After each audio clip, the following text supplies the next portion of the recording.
Because we had to reevaluate where we thought our junior developers were coming from, that was also a good opportunity to reevaluate how we interview.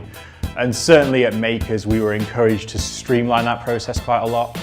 We previously had a very traditional model of, 2 or 3 interviews graduating through various levels of management until a decision was made.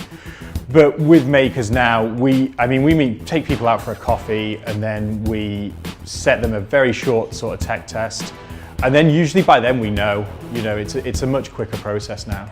Everyone comes out of Makers with like a baseline level of, understanding and knowledge. So whereas previously you maybe would spend half your interview process trying to divine, where people are in terms of what they know and the technologies they've worked with in the past. The candidates who come to us from Makers, I know that they're going to be good and I know that they're going to have that understanding of, the patterns that we need to know, and they'll have an understanding of modern JavaScript and all that sort of stuff.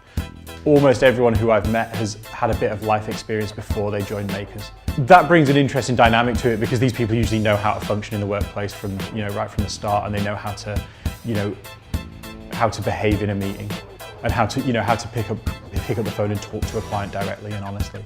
And I think that makes a huge difference. Manchester's great. Certainly the commute's a lot nicer up here than it is getting on the tube in the morning.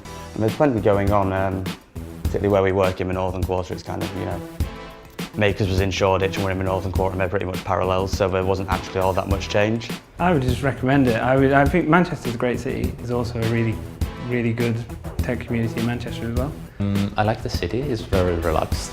And the thing I love, I come from a city where you could walk from one side to the other in about half an hour, and Manchester is about the same size, so I kind of started to feel at home. Plenty of people come up here and just fall in love with it straight away, so just give it a go, I suppose.